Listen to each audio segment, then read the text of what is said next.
विश्वानि देव सवितर्दुरितानि परासुव यद्भद्रं तन्न आसुव। ॐ स्वस्ति पन्थामनुचरेम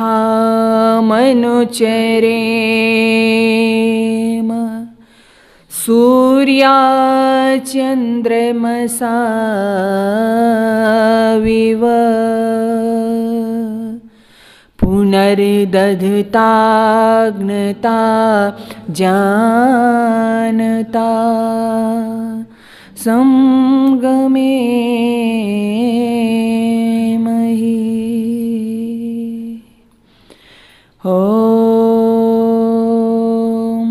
शांति शांति शांति।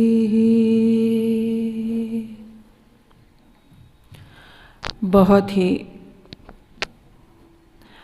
आदर और सम्मान के योग्य वेदी पर उपस्थित आदरणीय बंसल जी, आज की इस सभा की आदरणीय अध्यक्षा महोदया, समस्त वंदनीय पूजनीय मातृशक्ति, इस समाज के समस्त पदाधिकारी गण, सभी धर्माभिलाषी भद्र पुरुषों और प्यारे प्यारे बच्चों, आज मुझे हालांकि अच्छा ही लगता है हर बार, लेकिन जैसा संचालक जी भी कह रहे थे, आज मैंने बच्चे भी देखे तो मुझे मेरी जो प्रसन्नता है वो मैं अपार कह सकती हूँ कि हमारा जो बंसल जी का जो प्रयास है, मैं सब इसलिए नहीं कह रही हूँ ये कि मैं आप मुझे जल्दी जल्दी यहाँ सुनते रहते हो या मैं आती रहती हूँ। मैं जो चिंतन करती हूँ और मुझे लगता है कि ये हमारे रचनात्मक कार्यों में आता है, तो मुझे बहुत अच्छा लगा। और इस तरह से सबसे पहले जोरदार मैं कहूँगी करतल ध्वनि एक बार आप करेंगे बंसल जी के लिए भी और हमारे ये बच्चों के लिए भी। बच्चों को पता चला कि आप यहाँ आए हैं, देखो कितना सम्मान होता है कि बच्चे आए हैं यहाँ पर। आइए इसी श्रृंखला में, जैसा कि आप को विदित है कि बहुत सुंदर परंपरा इस समाज से कि यहाँ पर समय समय पर हमारे जो क्रांतिकारी जो बलिदानी हुए उनका जन्म दिवस, स्मृति दिवस, बलिदान दिवस यहाँ से मनाया जाता है। और इसका उद्देश्य आपको पता होगा। मैं अपनी बात यहीं से प्रारंभ करना चाहूँगी।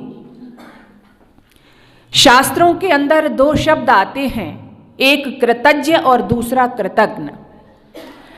तो शास्त्रों में कहा कि कृतज्ञस्य नास्ति निष्कृति, यानी जो कृतज्ञ होता है उसका जीवन में कभी भी कल्याण नहीं होता। कृतज्ञ का मतलब क्या होता है? कृतज्ञ का मतलब होता है कि जो किए हुए का एहसान नहीं मानता। तो हम अपने जो बलिदानी हैं, जो हमारे लिए अपनी जान देकर के चले गए, देश के लिए, संस्कृति के लिए, धर्म के लिए, तो हमारा क्या कर्तव्य है कि समय समय पर हम उनको याद करें। और समय समय पर नहीं बल्कि हमारे दिलों में, हमारे खून में हर समय उनके विचार प्रवाहित होने चाहिए। और हमारे से मतलब है कि इस देश के प्रत्येक व्यक्ति के, उसमें बच्चे भी हैं, उसमें युवा भी है और उसमें वृद्ध लोग भी हैं। तो इन कार्यक्रमों का उद्देश्य यही होता है। मैं देखती हूँ कि बार बार हमारे देश की इतनी सुंदर परंपरा, जब बच्चे यहाँ पर बैठे हुए हैं और आप स्कूल जाते होंगे, स्कूल में कोई भी कार्यक्रम होता है या कहीं भी आप देखते हैं तो जो जय घोष होता है, तो वहाँ पर एक जय घोष जो प्रमुखता के साथ में दिया जाता है, कौन सा है? भारत माता की जय। भारत माता की जय। बड़ा अच्छा लगता है भारत माता। इस देश की विशेषता है, जो भारत है उसके साथ क्या लगा है? पिता नहीं लगा, माता। पिता नाराज नहीं होंगे। पिता, इसका मतलब ये नहीं है कि पिता का कोई महत्व नहीं है, लेकिन आप सभी जानते हो कि पिता से जो ऊपर पायदान पर खड़ा है, जो बड़ा स्थान है, वो किसका है? माँ का है। माँ बड़ी है, माँ महान है। तो इसलिए भारत जो है उसके लिए क्या कहा? भारत माता। भारत, अच्छा भारत का अर्थ पता है आप लोगों को? कई बार सोचा, मैंने विचार किया, पढ़ रही थी कि हमारा जो देश है, हालांकि इसके नामकरण होते रहे, हमारे देश का जो प्रमुख नाम है वो क्या है? आर्यावर्त, जो हमारा प्राचीन नाम था। और आपने देखा होगा जो पंडित जी, पुरोहित जी कोई भी संस्कार कराते हैं और उसमें जो संकल्प पाठ करवाते हैं, उसमें क्या बोलते हैं? जम्मू द्वीपे भरत खंडे आर्यावर्तांतर्गते। यानी हमारा जो इस देश का नाम था वो आर्यावर्त था, लेकिन बदलता गया और भारत तक आ गया। कई बार जब मैं पूछती हूँ कि भारत शब्द का अर्थ क्या है, तो कई बच्चे कहते हैं कि इंडिया है। तो भारत का अर्थ इंडिया नहीं है। मैं विचार कर रही थी, सोच रही थी कि बड़ा अच्छा, भारत भी जो नामकरण किया ये भी बड़ा अच्छा है। जो भारत शब्द है वो संस्कृत की दो धातुओं से मिलके बना है, भा और रत। भारत, तो जो भा है, भा धातु है, उसका मतलब होता है प्रकाश। यानी भा जहाँ जहाँ जिन अर्थों में जहाँ जहाँ प्रयोग होता है वो प्रकाश के अर्थों में ही प्रयोग होता है। जैसे आभा, आभा मतलब उजाला, भानु, भानु मतलब सूर्य, भास्कर, भास्कर मतलब सूर्य, प्रभात मतलब सवेरा। यानी जहाँ जहाँ भा वहाँ वहाँ प्रकाश। और रत किसे कहते हैं? रत कहते हैं लगा हुआ, जैसे शिक्षा रत, सेवा रत, साधना रत। तो जो प्रकाश की खोज में रत है, लगा हुआ है, उस वही मेरा क्या है? भारत है, जो हर समय प्रकाश में जुटा है, जिसका काम क्या है? आपने देखा, इसका प्रकाश केवल इस देश के लिए नहीं है, बल्कि विदेशों में भी जिसका प्रकाश फैला हुआ है, यहाँ से शिक्षा लेते हैं। मैं बहुत ज़्यादा पुरानी बात नहीं कर रही, आपको पता है जो हमारा ज्ञान विज्ञान रहा, जो हमारा वैदिक वाङ्मय था, जो हमारे ऋषि महर्षि हुए, वो हमारा जो अतीत था वो तो था। लेकिन मैं बात करना चाहती हूँ कि आज हम क्या हैं, क्योंकि जो हमारी नई पीढ़ी आएगी वो तो ठीक है कि हमारा सब ये था, यानी इससे क्या है कि हमारे अंदर कभी भी हीन भावना नहीं आती, कभी भी हम हीन भावना के शिकार नहीं होते जब हम अपना अतीत देखते हैं। लेकिन उसके साथ साथ इस अतीत में हमें क्या है? अपना ये जो वर्तमान है इसको भी मिलाना है। यानी वर्तमान में हम क्या हैं, क्योंकि हमारा जो भविष्य है, हमारी जो आने वाली संतति है, जहाँ अपना अतीत देखेंगे वहाँ वो अब जब इस समय में जो वर्तमान चल रहा है वो उसको भी पढ़ेंगी कि आपने क्या किया। तो सबसे पहले हमारे जो भारत की विशेषताएं हैं वो आपको पता है, और हमें गर्व होता है कि हम ऐसे देश में जन्मे हैं जिस देश के ब्राह्मण ऋषियों के चरणों में बैठने के लिए लोग तरसते थे। आज जो आप गर्व का अनुभव करते हो ना विदेशों में जाके, विदेशों में बच्चों को भेज के, मैं मना नहीं कर रही हूँ, लेकिन कोई अपनी यदि मूल संस्कृति को भूल जाए, यदि अपनी ही सभ्यता पर उसे हीन भावना महसूस होने लगे, तब मेरे दिल में वेदना होती है। और ये मेरा भारत भी नहीं हो सकता। मैं अपार दर्द के साथ मैं कह रही हूँ, आप निर्णय स्वयं करेंगे कि भारत हमारा कैसा था, कैसा होना चाहिए और कैसा हो सकता है। जहाँ शस्य श्यामला धरा न हो, एक एक शब्द को देखना, जहाँ शस्य श्यामला धरा न हो, नव हवन धूम से भरा न हो, जहाँ प्रकृति सुंदरी के अधरों पर मदमाती मुस्कान नहीं, वह मेरा हिंदुस्तान नहीं। जहाँ स्वार्थ दर्शानन ने हर ली मानवता की मिथिलेश गली, आदर्श राम के नेत्रों से स्नेह अश्व की धार बही। अब कौन मसक समरूप धरे, स्वार्थ की लंका दाह करे। जहां वीर पराक्रम ज्ञान रूप, श्री राम भक्त हनुमान नहीं, वह मेरा हिंदुस्तान नहीं। जहां राजनीति लग गई गले, जहां राजनीति लग गई गले, कर्तव्य तले अपराध पले। जहां अपनी भूख मिटाने को आलस पुरुषार्थ को निगले। जहां न्याय खड़ा पछताता हो, कानून सत्य को खाता हो। जिस धरती पर ईमान नहीं, इंसान जहां इंसान नहीं, वह मेरा हिंदुस्तान नहीं। संगठन छुपाए सर नीचे, संगठन छुपाए सर नीचे, जहां धर्म खड़ा आंखें मीचे।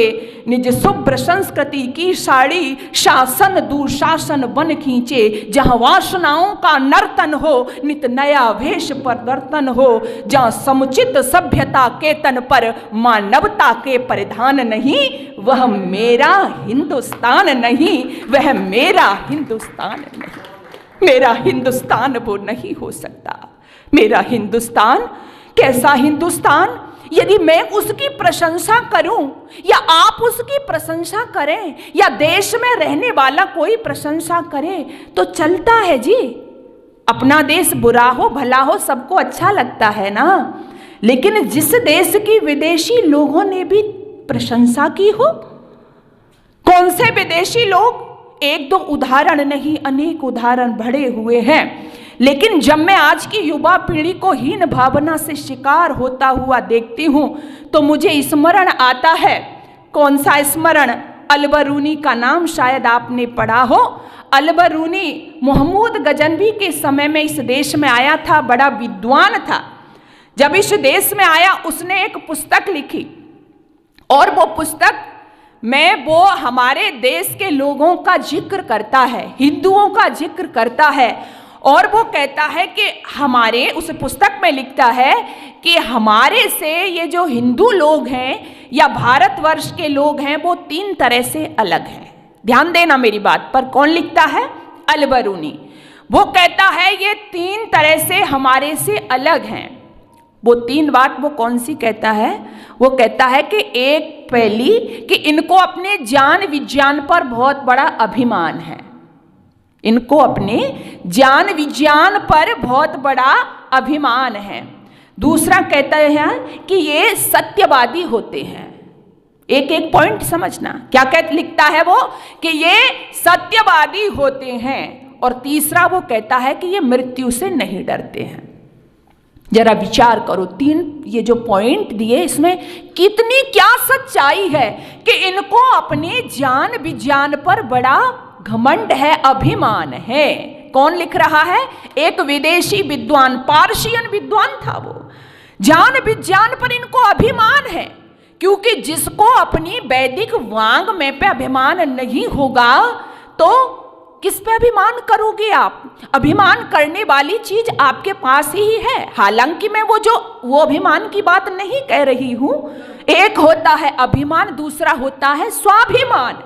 तो स्वाभिमान की रक्षार्थ जिनका हम जन्म दिवस या स्मृति दिवस जो भी मनाते हैं, इनको क्या था? स्वाभिमान की रक्षार्थ ही तो ये मर मिटे थे। तो जिनको अपने जान विज्ञान पर अभिमान नहीं है वो कौम ज्यादा दिन जिंदा नहीं रहती। भारत के लोगों को अपने स्व का अभिमान था, अपनी जान पर अभिमान था। वो दूसरों के चरणों में दुनिया जो थी उनको झुकाते थे। झुकाने का तात्पर्य है कि उनका ज्ञान इतना अपार था कि उनके समकक्ष कोई खड़ा नहीं हो पाता था। एतद् देश प्रसूतस्य सका सादग्र जन्मनः स्वम स्वम चरित्रेण शिक्षेण पृथिव्या सर्वमानव। सारी पृथ्वी के लोग आकर के यहाँ के ऋषियों के चरणों में झुकते थे। दूसरी बात कही कि ये कभी झूठ नहीं बोलते, सत्यवादी होते हैं। और मैंने भी, आप यहाँ पर आयु में काफ़ी बड़े लोग बैठे हैं, मैंने भी जो सुना, जो मैंने सीखा, पुराने समय में क्या होता था कि एक व्यक्ति कहता था कि जब झूठ बोलने की बात आती थी कि भैया मुझसे क्यों झूठ बुलवा रहे हो, मैं बाल बच्चे वाला हूँ, झूठ न बुलवाओ मुझसे, मैं बालक बच्चे वाला हूँ। लेकिन आज स्थिति क्या हो गई है? आज जब कोई सत्य बोलने की बात आती है तो आज वही व्यक्ति कहता है कि भैया मुझसे क्यों सच बुलवा रहे हो, मैं बाल बच्चे वाला हूं। इतना फर्क आ गया। पहले जो व्यक्ति कहता था कि झूठ न बुलवाओ मुझसे, मैं बालक बच्चे वाला हूं, आज वही व्यक्ति कह रहा है कि भैया सच न बुलवाओ मुझसे, मैं बालक बच्चे वाला हूं। जरा विचार करो कहां ले जा रहे हैं हम अपने इस देश का स्तर। तीसरा क्या था कि ये मृत्यु से नहीं डरते, ये जो सबसे बड़ी सच्चाई थी। अच्छा ये बताओ, अगर मृत्यु से डरते, अगर मृत्यु भयभीत करती तो इतने बलिदान इस देश के अंदर हुए, क्या बलिदान हो पाते? जो मृत्यु से डरेगा, जो मौत से डरेगा, क्या वो देश के लिए मर मिटेगा? क्योंकि मैं ये नहीं कह रही, प्राणों का मोह सबको होता है, प्राणों से लगाव सबको होता है, अपने जीवन का मोह सबको होता है, लेकिन अपना जीवन बार दिया हो जिसने, अपने प्राणों को दे दिया हो जिसने, तो उसके अंदर क्या सच्चाई होगी, क्या उसके अंदर जोश, क्या उसके अंदर जज्बा होगा? कभी महसूस किया है आपने? तो यहाँ के लोगों ने प्राणों की परवाह नहीं की, और लोगों ने ही नहीं बल्कि ये छोटे छोटे बच्चे बैठे हैं ना, ऐसे ऐसे बच्चे हंसते हंसते धर्म के लिए मिट गए, मर गए, लेकिन डरे नहीं। छोटा सा बच्चा बैठा है, ऐसा ही बच्चा था, एक हकीकत रहे, आप बैठे हो इसलिए मेरे मुंह पे आगे आपको सुना देती हूँ। छोटा बच्चा हकीकत रहे, उससे कहा कि धर्म परिवर्तन करो, अपनी चोटी काट दो, अपना जनेऊ उतार दो, और ऊपर से तलवार लटकी हो। क्या कहेगा बच्चा? क्या कहेगा? लो जल्दी से ले लो। लेकिन जो संस्कार हमारे यहाँ पर दिए गए थे, वो छोटा बच्चा कहता है खंजर से उड़ा दो, चाहे मेरी बोटी बोटी को, पर दूंगा नहीं चोटी को, मैं दूंगा नहीं चोटी को, मैं दूंगा नहीं चोटी को। ऐसा कौन बोल सकता है? कौन बोल सकता है? जिसको मृत्यु से डर नहीं होता, जो मृत्यु से डरता नहीं है, ऐसा वो बोल सकता है। छोटे बच्चों ने बलिदान दिए, बड़े युवाओं ने बलिदान दिए, और इस देश में बहन बेटियां भी पीछे, बोलो, नहीं रही। पीछे बैनर लगा हुआ है, स्मृति दिवस मना रहे हैं हम, किसका? अच्छा शायद कोई ऐसा होगा कि इनका नाम जिनको पता नहीं हो? कोई नहीं। झांसी की रानी को कौन भूल सकता है? जब पढ़ते हैं तो खून में वो उबाल, वो जोश आता है, और लगता है कि अगर आज ही बात हो तो कहते हैं ना कि मुर्दे में भी क्या जवानी आ जाती है। वो छोटी सी बच्ची वाराणसी के अंदर जन्मी थी, इसका बचपन का नाम क्या था? कोई बच्चा बताएगा मुझे? मणिकर्णिका। क्या नाम था? मणिकर्णिका। छोटी थी, बचपन का नाम मणिकर्णिका। बड़ी अच्छी तरह से लालन पालन हुआ, और बचपन से ही जैसे बच्चों को शौक होता है ना खेलने के, इनके शौक क्या था? तलवार चलाना, ढाल चलाना, बर्छी चलाना, ये इनके बचपन के प्रिय खेल थे। और इतनी निपुण हो गई थी उसमें कि पिता भी गर्व से सीना चौड़ा करते थे, सीना चौड़ा करते थे। पिता को लगता था मेरी बेटी बड़ी वीरांगना हो गई। आखिर दिन व्यतीत हो गए, बेटी का विवाह कर दिया गया। बेटी का विवाह हुआ, बहुत बड़ा मतलब अच्छा संपन्न राजघराना था। झांसी में गंगाधर राव के साथ में विवाह हो गया, बड़ी खुशी हुई महल में। मैं थोड़ी सी घटना आपको इंगित कर रही हूँ। खुशी हुई महल में आई, लेकिन कहते हैं ना कि वो खुशियाँ ज़्यादा दिन नहीं चली। उधर भारत पर उस समय वहाँ पर जो जनरल था वो लॉर्ड डलहौजी था। डलहौजी की नज़र बहुत दिन से उस झांसी पर लगी हुई थी। वो चाहता था कि ये झांसी मेरे अधीन हो जाए, काफ़ी संपन्नता थी वहाँ पर, लेकिन वो अपने मंसूबे में कामयाब नहीं हो पा रहा था। आखिर एक दिन वो भी आया कि रानी विधवा हो गई। राव गंगाधर नहीं रहे, चल बसे। एकदम से पहाड़ टूट पड़ा। वो रानी एक पुत्र गोद लिया था, दत्तक पुत्र था, जिसका नाम क्या था? दामोदर। दामोदर पुत्र छोटा है। उधर राजा भी चल बसे। अंग्रेजों की नजर, लॉर्ड डलहौजी की नजर तो पहले से ही उस राज्य पर लगी हुई थी। रानी ने लिख करके भेजा कि अब इस राज्य का वारिस कौन होगा? हमारा दत्तक पुत्र दामोदर होगा। लेकिन उन्होंने तो ये नीति बना दी कि दत्तक पुत्र राज्य का वारिस नहीं हो सकता। बस जब ये मना किया, झांसी की रानी को ये मंजूर नहीं था। अंग्रेजों ने अल्टीमेटम दे दिया, नोटिस दे दिया कि आपको शीघ्र ही ये झांसी को छोड़ना होगा, इस पर हमारा अधिकार होगा, इस पर हमारा कब्जा होगा। लेकिन वो आर्य वीरांगना वो कैसे सहन करती ये सब? उस समय बड़ी चुनौती थी उसके सामने, रानी झांसी के सामने, रानी लक्ष्मीबाई के सामने। बस फैसला किया कि नहीं, इसका जवाब देना है। झांसी, उनके पास में बहुत ज्यादा सेना भी नहीं थी, लेकिन फिर भी मन में इच्छा शक्ति थी, बस तैयार हो गई। मैं कई बार जब इसको पढ़ती हूँ तो मैं सोचती हूँ कि वह झांसी की रानी, आप तो केवल सुन रहे हो, लेकिन उस समय क्या परिस्थिति, एक चित्रण तैयार होता है कि क्या परिस्थिति रही होगी उनके सामने। छोटा बच्चा है, उधर वो लड़ने का बीड़ा उठाती है कि नहीं, मैं चुप नहीं बैठूंगी, मैं मुकाबला करूंगी। बच्चे को लेकर के तैयार होती हैं, तैयार होकर के अपनी सेना को सजाती हैं। बच्चे को कहाँ लिया उन्होंने? कहाँ लिया उन्होंने? हम तो बहाना कर देते हैं ना जी, हम कैसे कर सकते, मेरे पास तो घर के बहुत काम है, मेरे पास बच्चे भी हैं। लेकिन कहाँ लिया उन्होंने? अपनी कमर से, अपनी पीठ से अपने बेटे को बांध लिया, बेटे को कमर से बांधा और घोड़े पर सवार हुई। घोड़े की जो लगाम थी उसको मुंह में लगाया और हाथों से जब जरूरत पड़ी तो दोनों हाथों से तलवार बजाई उन्होंने। अरे खूब लड़ी मर्दानी, वो तो झांसी वाली रानी, बुंदे ले हर बोलों के मुँह हमने सुनी कहानी। सुभद्रा कुमारी चौहान की आज तक ये कविताएं बच्चे बच्चे के जवान पर है। अरे इनकी गाथा छोड़ चले हम झांसी के मैदानों में, जहां खड़ी है लक्ष्मीबाई मर्द बनी मर्दानों में, जहां खड़ी है लक्ष्मीबाई मर्द बनी मर्दानों में। मुझे वेदना कब होती है? आपसे एक बात कहूं, मुझे वेदना तब होती है, बुंदेले हर बोलों के मुंह हमने सुनी कहानी। ये जब बच्चे गाते हैं, बहन बेटियां गाती हैं, तो अच्छा इसलिए लगता है कि हम अपनी वीर गाथाओं को जीवित रखे हुए हैं, हम अपनी वीर गाथाओं को आज याद किए हुए हैं। लेकिन कई बार जब मैं सुनती हूं अपनी बहन बेटियों को, क्या रेशमी सलवार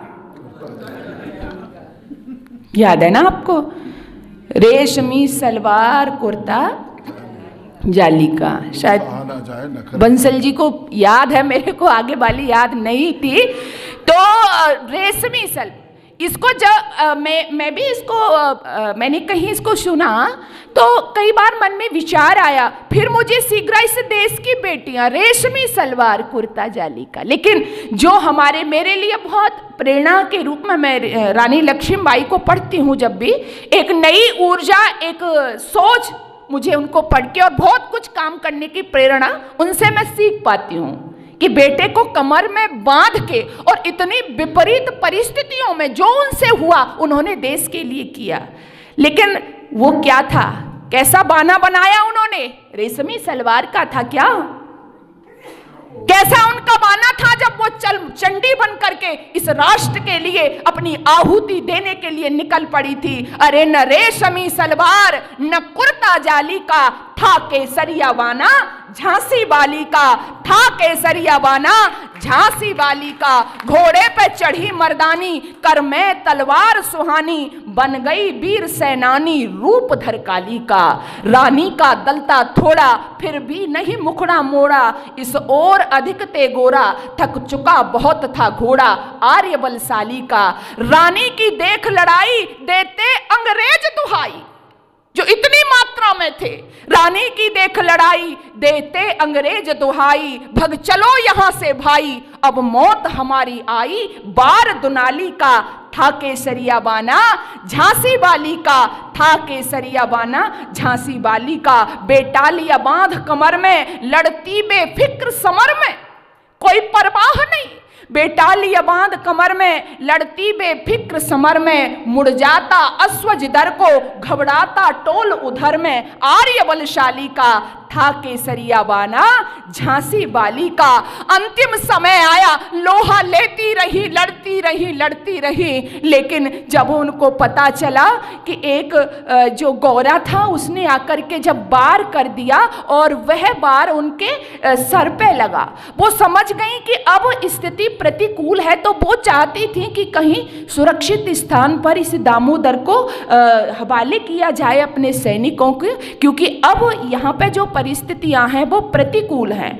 तो बस वो जैसे ही जाना चाहती थी, एक गौरे ने हमला किया, सिर पर चोट लगी, खून की दहार बही। लेकिन अंतिम समय में उनको पढ़ना, रानी झांसी का जो जीवन चरित्र है आपको एक नई प्रेरणा देगा। खून बह रहा है सिर पर, लेकिन फिर भी घबराई नहीं है, फिर भी मुकाबला करती जा रही है। एक गौरे ने आकर के फिर तलवार का वार किया और जो रक्त उनका बह रहा था आंखों के अंदर घुसने लगा। अंतिम समय की मैं चर्चा कर रही हूँ, आंख के अंदर घुसा। उनके जो साथी थे, थोड़ी मात्रा में जो बचे हुए थे, उनको पता चला, वो उनके साथ में आए और उनको सुरक्षित स्थान पर ले जाना चाहते थे, लेकिन पीछे से जो गौरे थे उनका पीछा कर रहे थे। आखिर वो उनको सुरक्षित स्थान पर ले गए, एक मंदिर था, उस मंदिर में ले गए।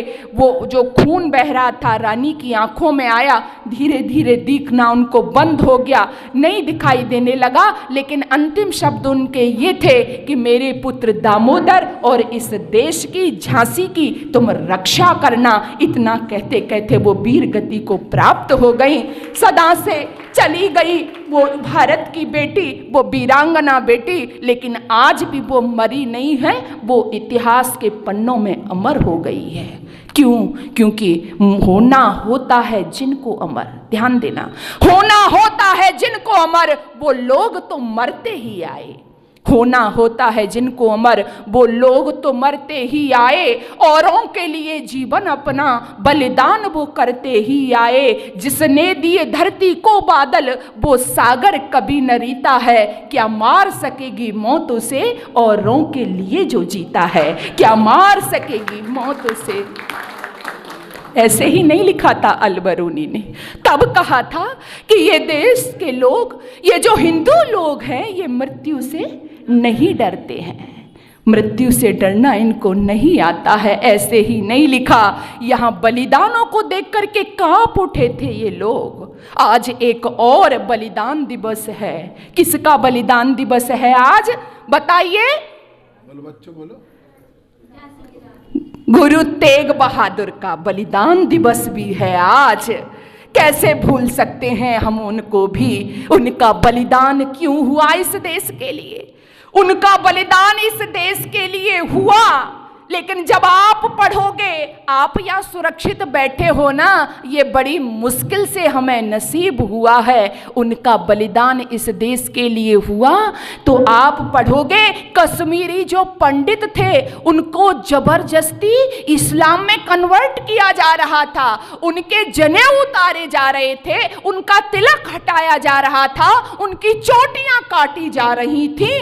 तब उनकी रक्षार्थ गुरु तेग बहादुर आगे आए और आगे आकर के उन्होंने जब मुस्लिमों से लोहा लेना शुरू किया तो उनको भी बुला लिया गया, उन पर भी अत्याचार किया। जब वो चांदनी चौक पर उनको बुलाया गया, मैं आपको बहुत शॉर्ट में बता रही हूँ, चांदनी चौक पर वो अपने जब 4 भाइयों के साथ में पहुंचे गुरु तेग बहादुर, तो पहले तो कहा कि क्यों आप बेकार में इनके पीछे पड़े हो। अरे आप तिलक के लिए अपना बलिदान कर रहे हो, चोटी जनेऊ इनके लिए, ये जो कश्मीरी पंडित हैं मरने दो इनको, ऐसा क्यों कर रहे हो तुम।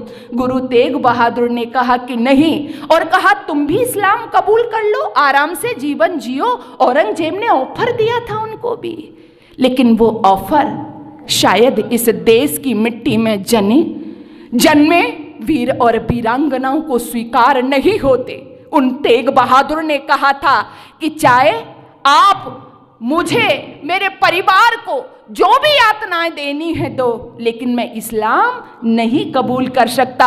आप आपके रोंगटे खड़े हो जाएंगे। मैं जब पढ़ती हूं तो आपसे सच कह रही हूं, 4 भाई सामने और चारों भाइयों को क्रम से उनकी आंखों के सामने की शायद ये अब इस्लाम कबूल करे, शायद ये अब इस्लाम कबूल करे। पहले भाई को आरे से चिरवा दिया गया उनकी आंखों के सामने, दूसरे भाई को गरम तेल की भट्टी में कढ़ाई में डाल दिया गया, एक भाई को रुई चारों तरफ से लपेटकर जला दिया गया, सूली पर टंगवा दिया गया।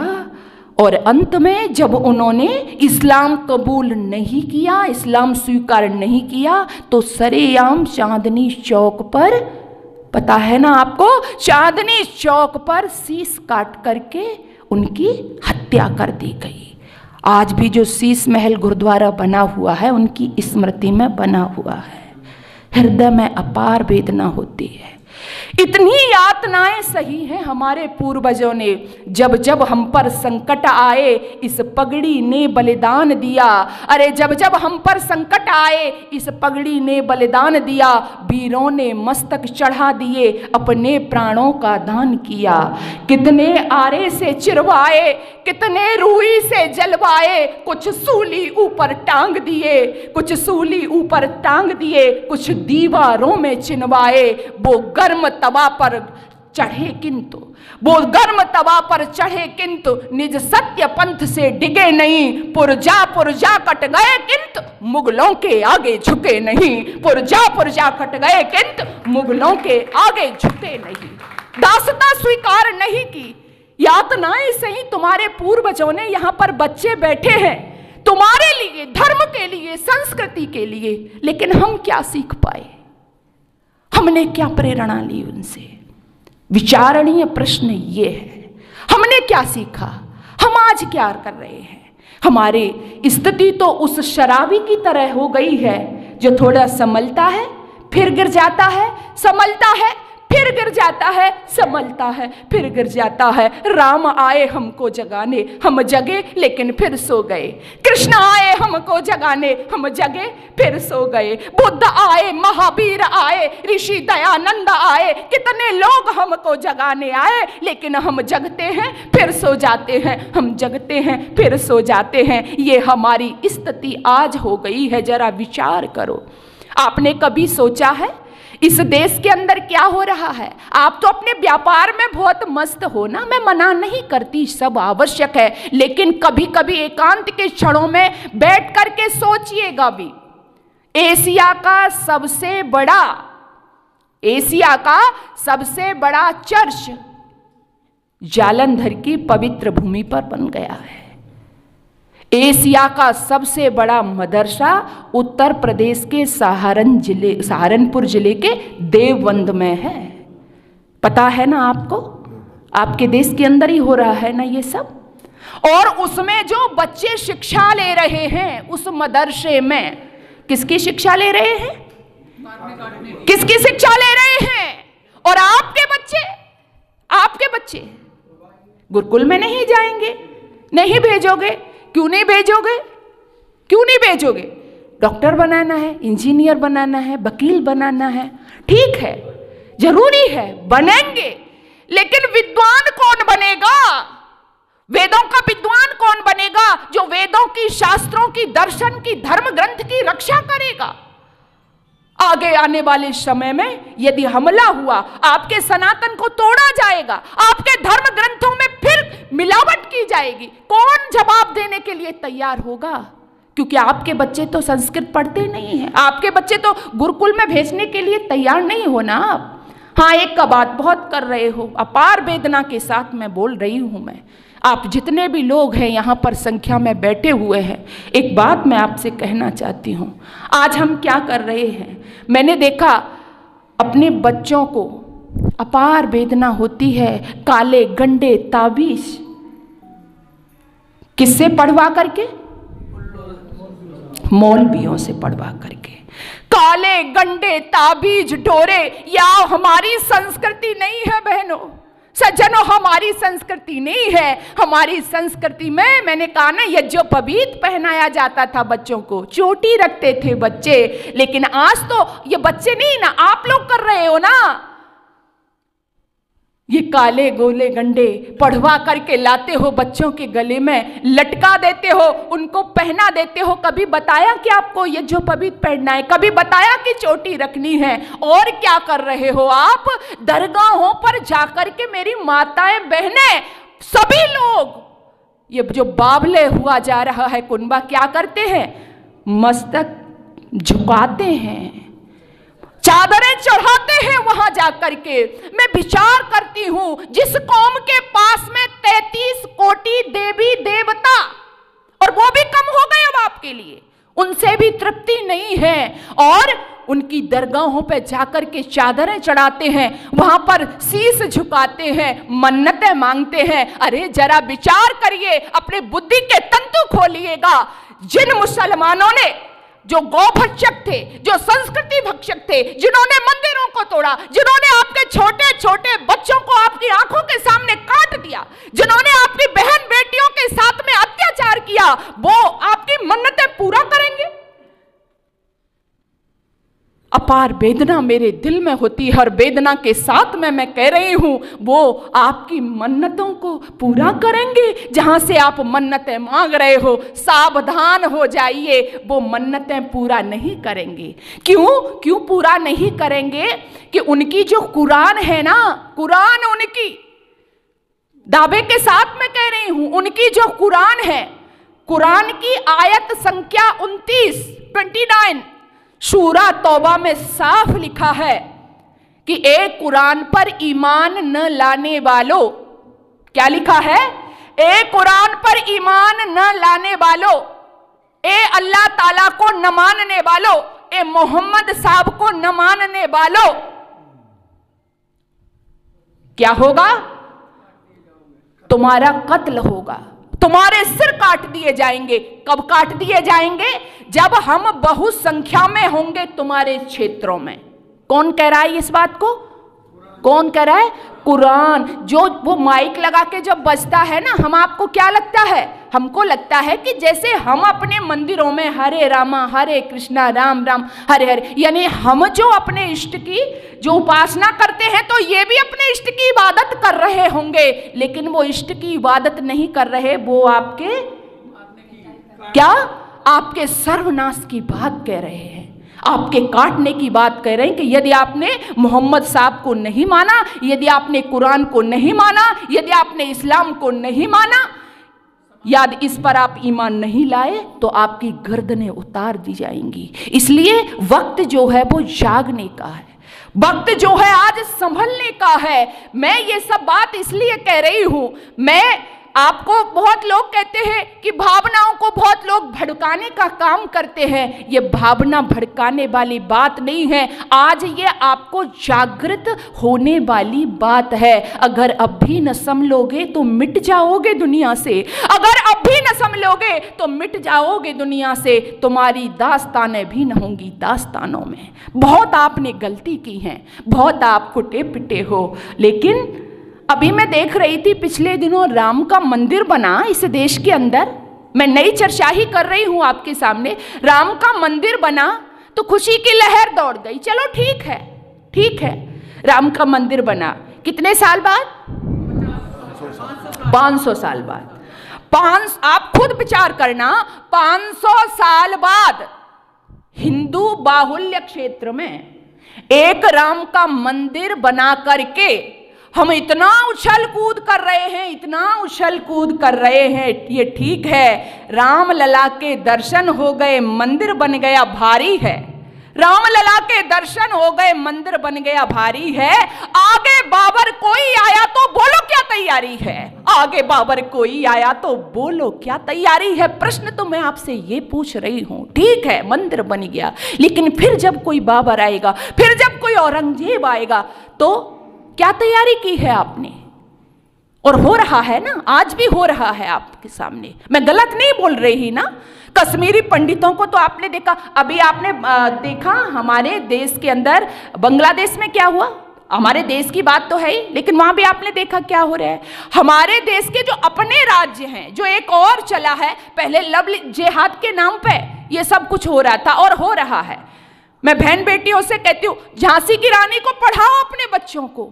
एक वो रानी है कि जो देश के लिए लड़ मिटी, एक वो पद्मिनी है जिसने अपने शरीर को जला दिया, लेकिन अपने शरीर की परछाई भी उन मुस्लिमों को, उन दुष्ट दरिंदों को न मिलने पाए, कोई सबूत भी उसने नहीं छोड़ा। एक वो पद्मिनी है। और हमारी बहन बेटियां क्या कर रही हैं, क्या कर रही है, जरा विचार करो। आज लव जिहाद के चक्कर में वो फंसी जा रही हैं।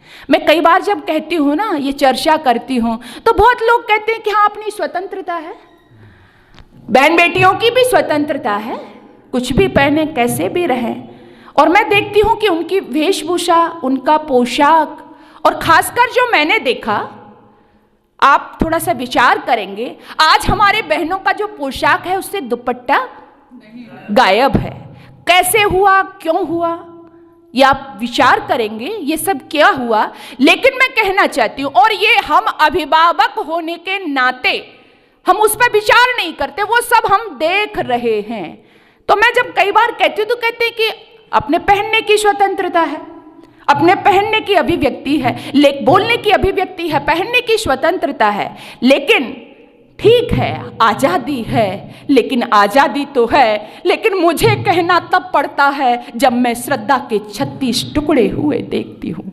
मुझे कहना तब पड़ता है जब मैं साक्षी को सड़कों पर पत्थरों से कुचलता हुआ रक्त रंजित अवस्था में देखती हूँ।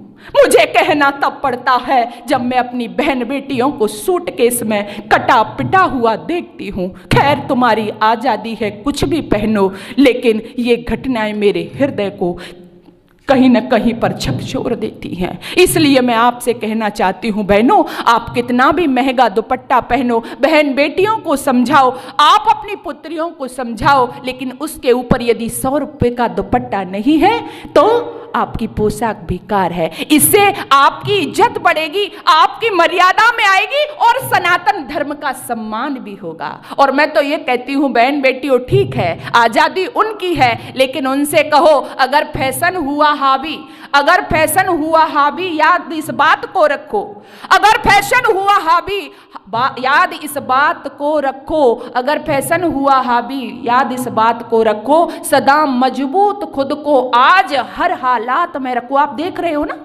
सदा मजबूत खुद को आज हर हालात में रखो। बनी हो आधुनिक तो फिर तुम्हारी जिम्मेदारी है, बनी हो आधुनिक तो फिर तुम्हारी जिम्मेदारी है। दुपट्टा छोड़ रखा है तो कट्टा हाथ में रखो, दुपट्टा छोड़ रखा है तो कट्टा हाथ में रखो, दुपट्टा छोड़ रखा है तो कट्टा हाथ में रखो। झांसी की रानी यदि न जानती तलवार चलाना, यदि न जानती शस्त्रास्त्र चलाना, तो वो अंग्रेजों से लोहा कदापि नहीं ले सकती थी। इसलिए इसके लिए हमें क्या करना होगा, आज हमारी जो समाजें हैं उन लोगों को पढ़ाई जा रही है, उनके मदरसे चल रहे हैं, उनको ट्रेनिंग दी जा रही है। हमारी ना तो कहीं संघ की शाखाएं हमको दिखती हैं, ना आर्यवीर दल के शिविर हमको कहीं दिखाई देते हैं, यानी हैं बहुत कम मात्रा में। तो इसके लिए हमें ये सब करना होगा, इसके लिए हमें तैयार होना होगा, इसके लिए हमें ठोस कदम उठाने होंगे, तब हम इस समस्या पर काबू पा सकते हैं। आज हो सकता है आपको लग रहा होगा कि बंसल जी एक कार्यक्रम करा देते हैं, बहन जी को बुला लेते हैं, हम जाके कुछ चाय नाश्ता ले आते हैं, कुछ सुना आते हैं, बात खत्म हो गई। बात खत्म की नहीं है सज्जनों, बात बहुत विचारणीय है, और विचारणीय है तो जो समस्या होती है उसका समाधान भी होता है। तो इसका समाधान मैं एक ही आपसे कहना चाहती हूं, ऐसा नहीं है आप परेशान हो गए, परेशानियां तो हैं, लेकिन इसका समाधान क्या है? इसका समाधान क्या है? हमारा एकता के सूत्र में बंध जाना। आज जो हम बटे हुए हैं ना, किसके नाम पर? जातियों के नाम पर, धर्म के नाम पर बटे हुए हैं, हमारा एकता के सूत्र में बंध जाना। एक बात मुझे प्रसंगवश याद आ गई, आपको सुना देती हूँ। एक गांव में एक पहलवान जी रहते थे, बड़े पहलवान जी, बड़े चर्चित थे, बड़े हट्टे कट्टे, पूरे यश चारों तरफ था उनका। तो विवाह हो गया, विवाह हो गया तो 4 बेटे हो गए। 4 बेटे हो गए तो अब एक दिन प्रातःकाल घूमने के लिए जंगल में गए। जंगल में गए, एक पेड़ खड़ा हुआ था, जाकर के उस पेड़ को हिलाने लगे। हिलाने लगे तो क्या देखते हैं कि वो पेड़ तो जहाँ था वैसा ही रहा, उसने कोई हरकत नहीं की। बड़े गुस्सा हुए, बड़े नाराज हुए, परेशान हुए। घर पर आए, घर पर आकर के वापस अपनी पत्नी पर बड़ी जोर से क्रोधित हुए, गुस्सा हुए और गुस्सा करके पत्नी से बोले कि तूने तो मेरा सब कुछ चौपट कर दिया। पत्नी ने कहा बात क्या है, बताओगे भी? कि अरे जब मेरा विवाह नहीं हुआ था और मैं घूमने के लिए जाता था जंगल में तो किसी भी पेड़ को जरा सा भी हाथ लगाता था तो पूरा हिल जाता था। आज तो तूने मेरा सब कुछ चौपट कर दिया। पत्नी मुस्कुराई, उसने कहा अच्छा ऐसी बात है? बोला हाँ ऐसा ही है कि रुक जाओ, दूसरा दिन होने दो। दूसरा दिन हुआ, चारों बेटों से कहा कि बेटा पिताजी के साथ में चल रहा है। पिताजी के साथ में 4 बेटे किए, खुद चल दी। बोले पहलवान जी पूछे, बोले बात भी बताएगी कि क्या है कि नहीं? चलो, कल किस पेड़ को तुमने उखाड़ने की कोशिश, किस पेड़ को कर आपने हिलाया था? तो उसको लेकर के पहुंची, पहलवान जी पहुंच गए उसी पेड़ के पास में। पत्नी ने कहा कि चलो, चारों बेटों से कहा कि चलिए। पहलवान जी खड़े हो गए, चारों बेटों खड़े हो गए और पहलवान जी और चारों बेटों ने जब पेड़ को पकड़ के झकझोरा तो पेड़ हिला ही नहीं बल्कि जड़ समेत उखड़ आया। पत्नी ने कहा पहलवान जी तुम्हारी शक्ति कहीं गई नहीं थी बल्कि तुम्हारे 4 बेटों में बट गई थी, आप परेशान हो रहे थे तुम। खैर मैं भी सनातनियों से, हिंदुओं से, जो भूल से आर्य से हिंदू कहने लगे हैं अपने आप को, उनसे भी मैं कहना चाहती हूँ तुम भी बहुत शक्तिशाली हो, तुम्हारी शक्ति कहीं गई नहीं है। कहाँ चली गई है? जातिवाद। कहाँ चली गई है? धर्मवाद के नाम पर, गोत्रवाद के नाम पर तुम बटे हुए हो और बटोगे तो इसलिए क्या होना है हमको? संगठित होना है। बटेंगे तो कटेंगे, एक रहेंगे तो खुद आप बता रहे हो ना, पता है ना आपको, एक रहोगे तो सेफ रहोगे, संगठित रहोगे तो इसलिए क्या है आपको संगठित रहना है, मिलकर रहना है। भाई ये तो सब जानते हैं, एक बुआरी मिलके सारी बदन डिगा सकती है। बुआरी मतलब झाड़ू। एक बुआरी मिलके सारी बदन डिगा सकती है। कैसे? एक सीख ना एक छटंकी को सरका सकती है। एक बुआरी में से उसका जो सीख होता है उसको अलग अलग निकालो और फिर किसी को लगाओ, कुछ हो सकता है? असर भी नहीं है, क्या हो रहा है? और पूरा झाड़ू जिस पर पड़ गया सब निकल जाएगा ना। तो ये जो संगठन होता है, एक हमारा हाथ है, उसमें से एक उंगली ने कुछ किया, एक उंगली ना, लेकिन जब संगठित होकर के ये पड़ता है ना, जब ये पड़ता है तो भले भले की बोलती बंद कर देता है।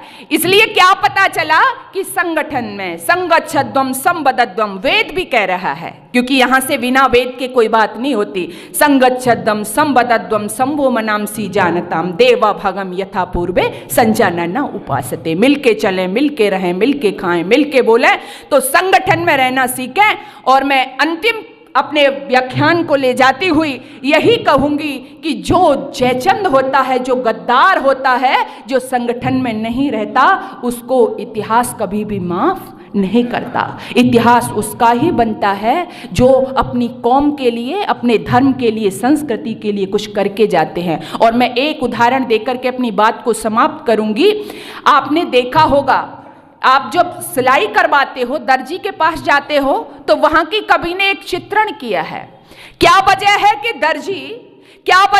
दर्जी कैंची से कपड़े को काटकर कैंची को हमेशा अपने तले पांव के दबाता है? क्या वजह है कि दर्जी कैंची से कपड़े को काटकर कैंची को हमेशा तले पांव के दबाता है? उसी कटे हुए कपड़े को सुई से फिर सिलकर सुई को हमेशा अपने सर पे लगाता है। इसका कारण यही कि कैंची संगठन को दूर करे, सुई का काम हमको संगठन सिखाता है। जो कौम जो कौम कैंची की तरह अपना संगठन घटाएगी, वह कौम एक दिन पैरों से कुचली जाएगी। और जो कौम सुई की तरह अपना संगठन बढ़ाएगी, वह कौम एक दिन सबके सर पर नजर आएगी। वह कौम एक दिन सबके सर पर नजर आएगी। वह कौम एक दिन सबके सर पर नजर आएगी। तो इसलिए हमें संगठन से रह करके काम करना है, ये वेद का आदेश है। और मैं कहती हूँ हमें बिल्कुल विचलित नहीं होना, हमें निराश नहीं होना। मैं कहती हूँ हम आशावादी हैं। केवल जो परिस्थितियां हैं, वो चुनौतियां हैं, वो हमें समझनी है। अपने स्व पर अभिमान खुद को करना है और अपने बच्चों को भी सिखाना है। मैं हर बार बच्चों की बात इसलिए कहती हूँ कि ये हमारी संतति है।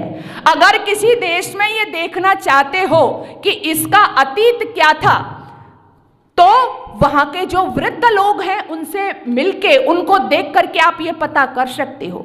यदि ये जानना चाहते हो कि इसका वर्तमान क्या है, तो वहां के जो युवा हैं उनसे मिलके, उनसे बात करके आपको पता लग सकता है। और यदि ये जानना चाहते हो कि इस देश का भविष्य क्या होगा, तो वहाँ की जो बच्चे हैं, वहाँ की जो संतति है, इससे ही आपको पता लग जाएगा। तो खैर अब मैं उधर नहीं जा रही हूँ। अपने व्याख्यान को एक अंतिम रूप देती हुई, आज युवाओं की जो स्थिति है वो भी बड़ी शोचनीय है। मैंने देखा है कि आज युवा जो बड़े बड़े सैलून हैं वहाँ पर जाकर के क्या कर रहे हैं, अपनी आईब्रो सेट करा रहे। अभी मेरा एक भाई था, मैं उससे बात कर रही थी, तो कोई उसको टेलीफोन कर रहा था, उसका मित्र की कहाँ है, तो बोला, उसने स्पीकर खोल रखा कि भैया मैं तो सैलून में हूँ, वहाँ क्या कर रहे हो? कह रहा थोड़ा फेशियल करवा रहा हूँ, थोड़ा आईब्रो। बड़ा झटका लगा, मुझे नहीं पता था। मैंने कहा कि शायद ये सारा जो तामझाम है औरतों का ही होता होगा।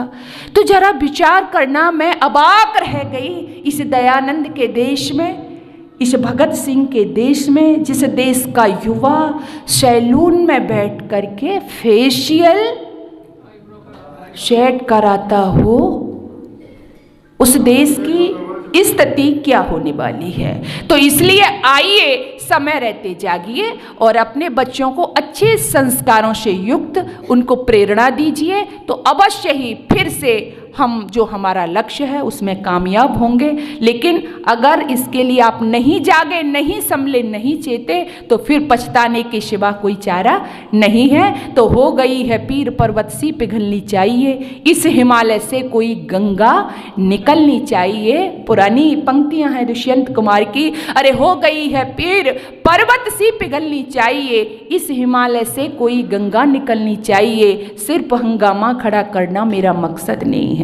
मैं भी बोलती हूँ ना, तो कई बार लगता है कुछ लोग हैं इस विचारधारा के कि बहन जी तो कुछ अड़काने भड़काने वाली बात कर देती है ना। आपने भी विचार किया होगा, अरे सिर्फ हंगामा खड़ा करना मेरा मकसद नहीं, मेरी कोशिश है कि ये सूरत बदलनी चाहिए। मेरे सीने में नहीं तो तेरे सीने में सही, अरे मेरे सीने में नहीं तो तेरे सीने में सही। हो कहीं तो आग, लेकिन आग जलनी चाहिए। हो कहीं तो आग, लेकिन आग जलनी चाहिए।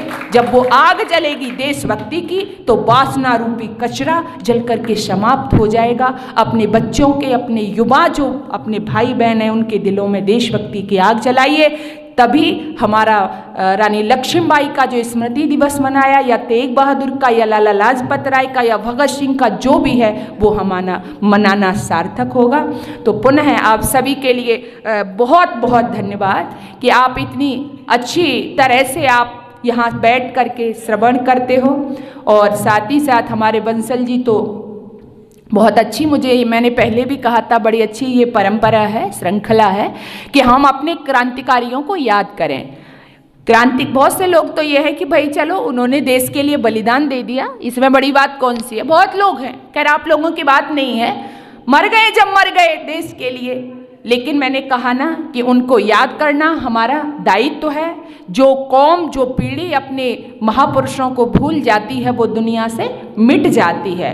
इसलिए उनको याद करना, और इसमें ये जो प्रयास, आज हमारे बच्चे भी बैठे हैं, मुझे बहुत अच्छा लगा। हमारी जितनी माताएं बहनें यहाँ पर बैठी हैं, तो मैं बार बार ये कहती हूँ, हमारे बंसल जी कहते हैं कि चलो ये आ गए, ये ठीक है कि आप लोग आ रहे हैं, लेकिन वो रविवार का दिन रखते हैं, तो कोशिश करिए कि किसी न किसी दिन उनको आदत बने। क्योंकि मैं ये नहीं कह रही हूँ कि आप पूरे दिन यहीं आके बैठ जाओ, लेकिन जो मदरसे वाले हैं, हर किसी में अपने धर्म के प्रति कुछ तो अच्छाइयाँ होती हैं ना, उनके बच्चे तो जाते हैं, उनके बच्चे देखो सब में पारंगत हैं। लेकिन हम तो अपने बच्चे को भाई डॉक्टर इंजीनियर बनाएंगे, ना गीता पढ़ाएंगे, ना रामायण पढ़ाएंगे, ना वेद पढ़ाएंगे, ना शास्त्र पढ़ाएंगे। इनसे क्या मतलब है?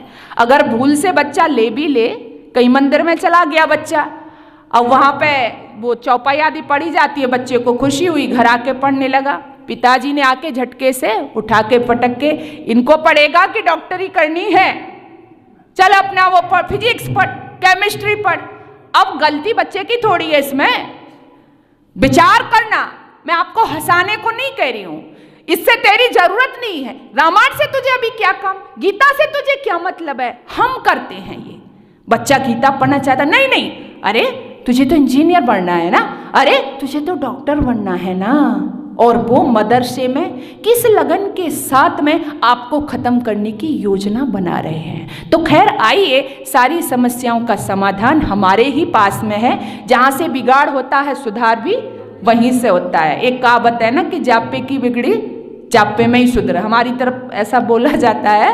तो जहाँ से बिगाड़ वहाँ से ही सुधार होता है। तो आओ हम अपने घरों की तरफ लौट के अपने बच्चों पर ध्यान दें, अपनी पुत्रियों पर ध्यान दें, तो अवश्य ही हमारे सनातन धर्म, जो सत्य सनातन वैदिक धर्म है, उसकी रक्षा होगी। और हुई आई है, और आज भी कुछ खतरे हैं, परिस्थितियाँ हैं, लेकिन समय रहते हम जागेंगे, चेतेंगे, तो अवश्य ही कोई घबराने की ज़रूरत नहीं है। ऋषि दयानंद ने हमें यही सिखाया है, और हमारे पास आराध्य देव जो ओम है उसकी भक्ति हम करने वाले हैं, तो कभी भी हम इस तरह से विचलित नहीं होंगे। आप सभी का बहुत बहुत पुनः धन्यवाद। बहुत शांति वृत्ति के साथ में आपने मुझे श्रवण किया है, पुनः एक बार धन्यवाद। ओम शांति शांति शांति।